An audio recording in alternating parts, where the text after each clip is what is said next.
வாழ்வில் முன்னேற வழி தேடும் அன்பு உள்ளங்களுக்கு என் அன்பு வணக்கம். இது பணமே மந்திரம் சேனல்.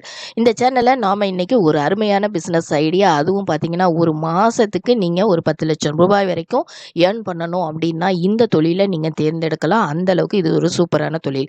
அப்போ இந்த தொழில் பண்ணுறோம் அப்படிங்கும்போது இது அந்தளவுக்கு சேல் ஆகுமா அப்படின்னு கேட்டிங்கன்னா, சின்னதாக ஒரு ஸ்வீட் பாக்ஸ் வாங்குறதுலேருந்து பெருசாக ஒரு ரெஃப்ரிஜிரேட்டர் பேக் பண்ணுற வரைக்கும் இந்த அட்டை பெட்டிகள் அப்படிங்கிறது ரொம்ப ரொம்ப முக்கியமாக இருக்குது. நீங்கள் ஸ்வீட் பாக்ஸ் வாங்குறதா இருந்தாலும் ரைட்டு, ஒரு கொரியர் அனுப்புறதுக்கு நீங்கள் பயன்படுத்தக்கூடிய அட்டை பெட்டிகள், அதுக்கப்புறம் பார்த்தீங்க அப்படின்னா ஒரு வெஜிடபிள்ஸ், ஒரு ஃப்ரூட்ஸ், இந்த மாதிரி விஷயங்களை பேக் பண்ணக்கூடியது, கிளாஸ் பொருட்களை பேக் பண்ணக்கூடியது, அதுக்கப்புறம் பார்த்தீங்கன்னா இந்த பெரிய பெரிய பொருட்களான டிவி, ரெஃப்ரிஜிரேட்டர், இந்த மாதிரிலாம் பேக் பண்ணக்கூடிய அந்த அட்டை பெட்டிகள் எல்லாமே நம்ம இந்த மிஷினில் என்ன செய்ய முடியும், தயாரிக்க முடியும். சாதாரணமாக அமேசான், ஃப்ளிப்கார்ட்டு, இதில் பார்த்தீங்கன்னா எவ்வளோ பார்சல் உங்களுக்கு போகுதுன்னு தெரியும். இதுக்கான அட்டை பெட்டிகள் எல்லாமே அவங்க வெளியிலேருந்து தான் பர்ச்சேஸ் பண்ணுறாங்க. அப்படிங்கும்போது இந்த மாதிரியான அட்டை பெட்டிகள் தயாரிக்கும் போது எந்த அளவுக்கு இந்த பிஸ்னஸ் சக்ஸஸ்ஃபுல்லாக இருக்கும்னு நான் சொல்ல தேவையில்லை. இது கேட்டோடனே உங்களுக்கு தெரிஞ்சிருக்கும். அப்போ இந்த மிஷின் எப்படி ஒர்க் ஆகுது அப்படின்னு சொல்லி பார்க்கலாம். 2 ரோல் நீங்கள் இந்த கிராஃப்ட் பேப்பர் ரோல் வாங்கிக்கணும். நீங்கள் என்ன பாக்ஸ் தயாரிக்க போகிறீங்களோ அந்த அளவில் நீங்கள் இந்த ரோல்ஸ் வாங்கிக்கணும். இதை ரீல்னு சொல்லுவாங்க, ரோல் சொல்ல மாட்டாங்க, ரீல் சொல்லுவாங்க. இந்த 2 ரீலை நீங்கள் வாங்கி ஒரு மிஷினில் 2 ரீலும் செட் பண்ணுவாங்க. 2 ஃபிட் பண்ணுறதுக்கு இடம் இருக்கும், அங்கே ஃபிட் பண்ணிக்கணும். ஒன்று மேலே வரும், இன்னொரு ரீல் கீழே வரும். ஓகேங்களா? இந்த கீழே வர ரீலில் க்ளூ தடவி வந்துக்கிட்டே இருக்கும் பேப்பர்.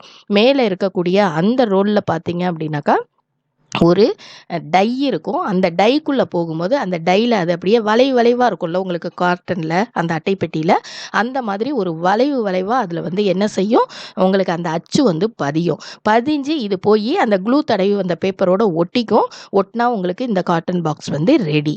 இது பார்த்தீங்கன்னா 2 ப்ளை அப்படின்னு சொல்லுவாங்க. இதுலேயே 3 ப்ளை இருக்குது, 5 ப்ளை, 7 ப்ளை, 9 ப்ளை அப்படின்னு நிறைய டிஃப்ரென்ஸ் இருக்குது. ஏன் அப்படின்னு கேட்டிங்கன்னா, இந்த 2 ப்ளை அப்படிங்கிறது ரொம்ப நார்மலாக யூஸ் பண்ணக்கூடியது. திக்னஸ் ரொம்ப கம்மியாக இருக்கும், கொஞ்சம் வெயிட்டு தான் வைக்க முடியும். அதுவே 3 ப்ளை, 7 ப்ளை, 5 ப்ளை இப்படிலாம் போகும்போது உங்களுக்கு அதோட திக்னஸ் அதிகமாகும். அப்போ அதில் என்ன செய்வாங்கன்னா, இன்னும் அதோட மேலே பேப்பர் ஆட் பண்ணுவாங்க. அதாவது அந்த அட்டைகளை என்ன செய்வாங்க, ஆட் பண்ணுவாங்க. ஒயிட்லேயும் ஆட் பண்ணுவாங்க, இல்லை ப்ரௌன்லேயும் ஆட் பண்ணுவாங்க. இந்த மாதிரி ஆட் பண்ணி கொடுக்கறது தான் அந்த ப்ளைக்கு தகுந்த மாதிரி நம்ம மேலே ஆட் பண்ணிக்கலாம். இது நீங்கள்லாம் மிஷின் வாங்கும் போதே உங்களுக்கு அந்த டெமோ எல்லாமே உங்களுக்கு அவங்களே சொல்லி கொடுத்துருவாங்க. இதுக்குன்னு சொல்லி நிறைய எக்ஸிக்யூட்டிவ்ஸ் இருப்பாங்க. இந்த மாதிரி மிஷின்லாம் நார்மலாக போய் வாங்க போனாலே எல்லாமே நம்ம பார்த்துட்டு தான் வாங்குற மாதிரி இருக்கும். ஓகேங்களா?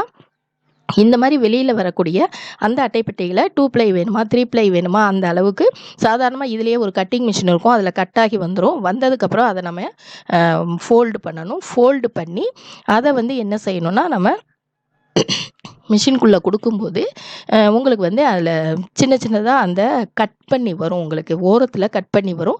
கட் பண்ணி வந்ததை எடுத்து நம்ம என்ன செஞ்சுக்கணும், ஸ்டாப்பிள் பண்ணிக்கணும். ஓகேங்களா? மடித்து ஸ்டாப்பிள் பண்ணுற மிஷினில் கொடுத்தோம்னா ஸ்டாப்பிள் ஆகி வந்துடும். உங்களுக்கு அட்டைப்பெட்டி ரெடி ஆகிடும். இவ்வளோ தான் இதில் இருக்கக்கூடிய ப்ராசஸ். இது எல்லாமே பார்த்தீங்கன்னா இதில் செமி ஆட்டோமேட்டிக் மிஷின்ஸ் இருக்குது, ஆட்டோமேட்டிக் மிஷின்ஸ் இருக்குது. நார்மலாக இந்த பிஸ்னஸில் நம்ம ஒரு மாதத்தில் நம்ம ஒரு 10 லட்சம் வரைக்கும் ஏர்ன் பண்ண முடியும். அப்படின்னா இதோட இன்வெஸ்ட்மெண்ட் என்ன இருக்கும் அப்படின்னு சொல்லி நீங்கள் தெரிஞ்சுக்கணும் இல்லையா? இது பின்னாடி உங்களுக்கு இன்வெஸ்ட்மெண்ட் எவ்வளோ, ரா மெட்டீரியல்ஸ் என்ன வேணும், இது செமி ஆட்டோமேட்டிக் மிஷின்னா எவ்வளோ ப்ரொடக்ஷன் கொடுக்கும், ஆட்டோமேட்டிக் மிஷின்னா என்ன ப்ரொடக்ஷன் கொடுக்கும், எல்லா டீட்டெயிலும் நம்ம பார்க்கலாம். இது வரைக்கும் சப்ஸ்கிரைப் பண்ணாமல் இந்த சேனலை பார்த்துட்டு இருந்தால் சப்ஸ்கிரைப் பண்ணி பெல் பட்டனை கிளிக் பண்ணிட்டு வாங்க. மற்ற டீட்டெயில்ஸ் நம்ம பார்க்கலாம்.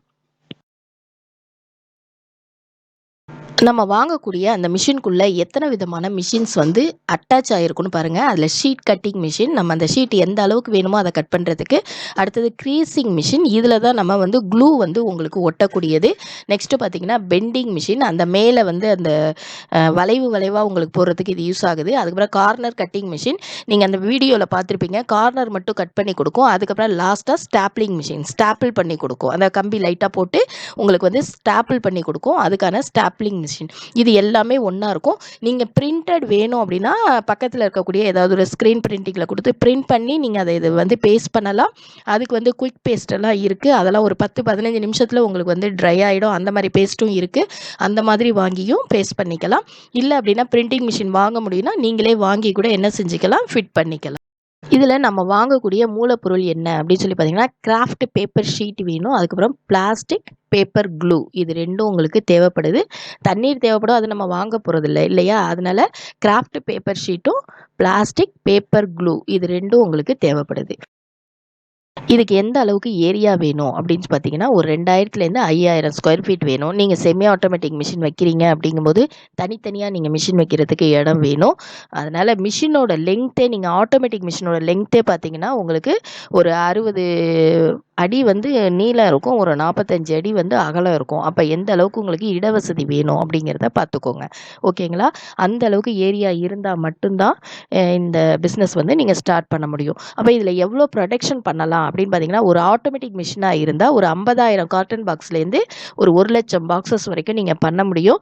அதுவே செமி ஆட்டோமேட்டிக் மிஷினாக இருந்தாக்கா ஒரு 5,000 பாக்ஸஸ்லேருந்து 50,000 பாக்ஸஸ் வரைக்கும் நீங்கள் ஒரு நாளைக்கு நீங்கள் வந்து செய்ய முடியும். அந்த அளவுக்கு இதில் வந்து நிறைய ப்ரொடக்ஷன் வந்து உங்களுக்கு கிடைச்சிக்கிட்டே இருக்கும். இப்போ இன்வெஸ்ட்மெண்ட் என்ன அப்படின்னு சொல்லி பார்த்தீங்கன்னா, இன்வெஸ்ட்மெண்ட் முதலீடு நீங்கள் ஒரு மாதத்துக்கு நீங்கள் ஒரு 10,00,000 சம்பாதிக்க போகிறீங்க அப்படிங்கும்போது, இது ஒன் டைம் தான் மிஷின் வாங்க போகிறீங்க அப்படிங்கும்போதும், இதோட இன்வெஸ்ட்மெண்ட் எப்போயுமே அதிகமாக இருக்கும். எல்லாமே மிஷினரி ஐட்டம்ஸ் அப்படிங்கிறதுனால, நீங்கள் ஒரு ஆட்டோமேட்டிக் மிஷின் வாங்கணும் அப்படின்னா ஒரு 25,00,000லேருந்து 50,00,000 வரைக்கும் உங்களுக்கு மிஷின் எல்லாமே சேர்த்து உங்களுக்கு முதலீடு தேவைப்படும். இது மிஷின் மட்டும் கிடையாது, எல்லாமே சேர்த்து ஒரு 25,000லேருந்து 50,00,000 இருந்தாக்கா நீங்கள் ஒரு ஆட்டோமேட்டிக் மிஷினை வச்சு இந்த பிஸ்னஸ் ஸ்டார்ட் பண்ண முடியும்.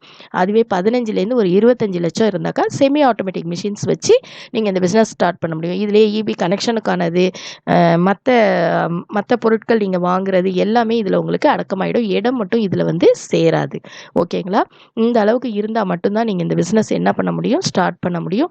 அதே மாதிரி எலக்ட்ரிசிட்டி அப்படின்னு பார்த்தீங்கன்னா, உங்களுக்கு ஒரு 65 கிலோவாட் தேவைப்படும். அப்போ என்ன செய்யணும்னா, அதுக்கு தகுந்த மாதிரி நீங்கள் எலக்ட்ரிசிட்டியில் பேசிட்டு புதுசாக நீங்கள் கனெக்ஷன் வாங்கி அதுக்கப்புறம் நீங்கள் செய்கிற மாதிரி இருக்கும் இந்த பிஸ்னஸ். இந்த தொழிலுக்கு லைசன்ஸ் வேணுமா அப்படின்னு கேட்டிங்கன்னா, கண்டிப்பாக வேணும். என்ன மாதிரி வேணும்னா, ஜிஎஸ்டி ரிஜிஸ்ட்ரேஷன் பண்ணிக்கோங்க, உத்யோக் ஆதார் ரிஜிஸ்ட்ரேஷன் பண்ணிக்கோங்க. அதுக்கப்புறம் ஒரு என்ஓசி நீங்கள் வாங்கணும். ஏன்னா இது அட்டைப்பெட்டிங்கிறதுனால நீங்கள் அதில் கட் பண்ணும்போது நிறைய பிசிறுகள்லாம் வரும். அப்போ ஃபயர் அண்ட் பொல்யூஷன் டிபார்ட்மெண்ட்டில் நீங்கள் ஒரு நோ அப்ஜெக்ஷன் சர்டிஃபிகேட், அதை தான் நம்ம என்ஓசின்னு சொல்கிறது, அந்த என்ஓசி நீங்கள் வாங்க வேண்டியதாக இருக்கும். இது எல்லாமே நீங்கள் வாங்கிட்டீங்க அப்படிங்கும்போது நீங்கள் ஒரு லாபம் இதில் ஒரு 10,00,000 வரைக்கும் நீங்கள் ஒரு மாதத்திற்கு நீங்கள் பார்க்க முடியும். அந்த அளவுக்கு இது ஒரு நல்ல லாபகரமான தொழில். அதே மாதிரி பார்த்தீங்கன்னா, இது பெரிய இன்வெஸ்ட்மெண்ட் அப்படிங்கிறதுனால நிறைய பேர் ஆரம்பிக்க மாட்டாங்க. நிறையா நமக்கு வந்து இன்வெஸ்ட்மெண்ட் இருக்குது அப்படிங்கிறவங்க மட்டும்தான் இது ஆரம்பிப்பாங்க. அதனால அந்த மாதிரி இருக்கும்போது இந்த பிஸ்னஸ் யார் ஸ்டார்ட் பண்ணுறோமோ அதில் காம்படிட்டிவ் வந்து ரொம்ப கம்மியாக இருக்கும், காம்படிஷன் கம்மியாக இருக்கும். அதனால் நீங்கள் நிறைய என்ன செய்ய முடியும், ப்ராஃபிட் பார்க்க முடியும். ஓகேங்களா? நீங்கள் நல்லாவும் மார்க்கெட்டிங் பண்ண முடியும். நிறைய இடத்துல இது பயன்படக்கூடிய ஒரு பொருளாக தான் இருக்குது. அப்படிங்கும்போது இதில் வந்து பார்த்தீங்கன்னா, நீங்கள் நிறைய ப்ராஃபிட் பார்க்க முடியும் அப்படிங்கிறது தான் இதில் நான் சொல்ல வேண்டிய ஒரு முக்கியமான விஷயமா இருக்குது. ஓகேங்களா? இந்த வீடியோ வந்து உங்களுக்கு ரொம்பவே நான் பிடிச்சிருக்கும் அப்படின்னு சொல்லி நான் நினைக்கிறேன். இந்த வீடியோ உங்களுக்கு பிடிச்சிருந்தா லைக் பண்ணுங்கள், ஷேர் பண்ணுங்கள், மறக்காமல் சப்ஸ்கிரைப் பண்ணுங்கள். தேங்க்ஸ் ஃபார் வாட்சிங்.